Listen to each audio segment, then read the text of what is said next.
now give the floor to our youth envoy, Her Excellency Ms. Aya Chebi. You have the floor. You have 4 minutes to deliver your statement. Our envoy. Thank you, Ambassador. Good afternoon, and all protocols are duly observed. I want to, first of all, thank Commissioner of Peace and Security, His Excellency Ambassador Ismail Shergi, for his leadership and commitment to youth engagement and for launching the Youth Silencing the Guns campaign today. And also for his openness to the idea of a targeted campaign for youth within 22 theme of the year, within the circumstances of COVID-19 outbreak. We do hope this will set a precedent for subsequent themes of the African Union to value having a campaign, particularly to engage youth, so they can own our AU themes and champion them at the national and community level, because that's what young people continue to ask us all the time, to bring the African Union decisions to the grassroots so we can see results and impact. We would have hoped that we could run the campaign on the ground as initially planned, with solidarity visits to member states and direct engagement in town halls with young people. However, we have to adjust due to the pandemic, but we will have the opportunity to innovate, to go digital with the campaign while also supporting youth engagement in the national plans on silencing the guns. I would like to also sincerely thank Dr. Kambuzi, the Director of Peace and Security Department, Ambassador Kamara, the Bureau of the Chairperson, especially Madame Oriatu, as well as colleagues at the Youth for Peace team, the AGA Secretariat, the Youth Division, with whom we've been working on this campaign, and we will continue to work together to achieve the expected ambitious outcome of this campaign. I think by launching the campaign, our leaders who have made powerful statements today, Commissioner of Peace and Security, Commissioner of Human Resources, Science and Technology, Commissioner of Political Affairs, the Chair of PRC, the Chair of PSC, and the UN through the presence of Special Representative of SG, all really shows important recognition for the urgent need to center youth in the theme of the year and on the peace, security, and development agenda in general. We have the youngest population in the world.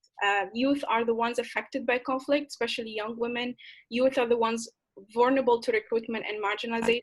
And they are the ones building peace and agencies. So we know that the more we engage young people, the more sustainable our peace will be. And it's important to realize that young people are extremely interconnected today. What takes place in one country has an effect on a young person in another country. Young peace builders in Africa care about each other. We see more and more solidarity among youth across borders, but also young people look at their challenges as intersectional and interlinked.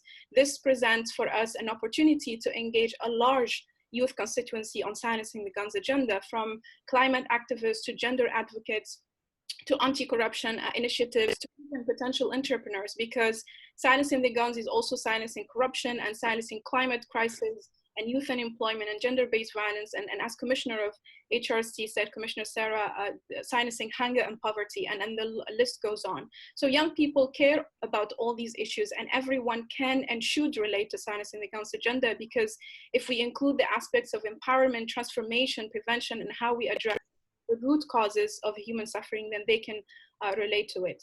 We believe at the African Union that dialogue is the tool to reach common solutions. And in this regard, as the Chairperson Special Envoy in Youth, my office advocates for intergenerational dialogues, because I truly believe that could also be a tool for conflict prevention by stimulating solidarity, trust, and mentorship and learning across generations. And one of the objectives of the Youth Silencing the Guns campaign is to foster intergenerational co-leadership.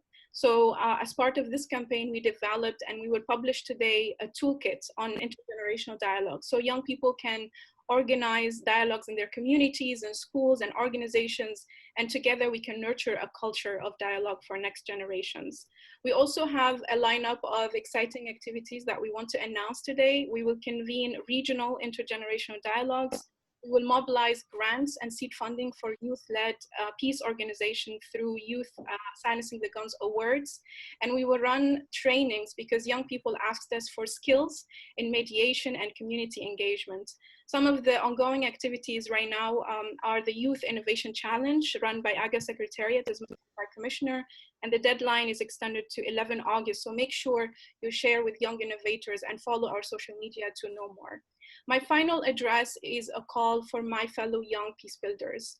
there is no better time than now to mobilize for peace. This comes timely following the adoption of a milestone by Peace and Security Council of the African Union Continental Framework on Youth, Peace and Security.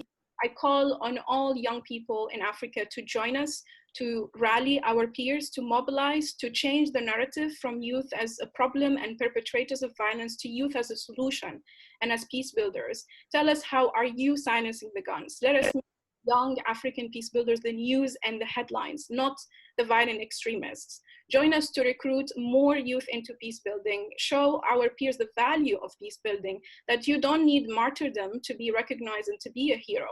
You can be a hero and recognized as an agent of peace. And I think the African Youth Ambassadors of Peace are a group that is leading by example, and it's an example of that. In fact, I think it should be our generation mission to silence the guns, because African youth deserve peace. Our generation deserves peace, and the next generations deserve peace. And we have so many superpowers. We have the demographic power, the innovation power, the voting power, the digital power. We have the youth-led accountability power, and we have the power to delegitimize violence and legitimize peace. So all we need to do is to unite and rise above national, racial, ethnic, tribal, religious, and other differences, and be first and foremost human and African. So my call to you as we launch this campaign is to unite for one Pan-African vision, an integrated, peaceful, and borderless Africa. And let's be reminded that we don't need permission to serve our continent. In fact, it is our duty and our responsibility to do that. So let us all be the youth silencing the guns. Thank you, Ambassador.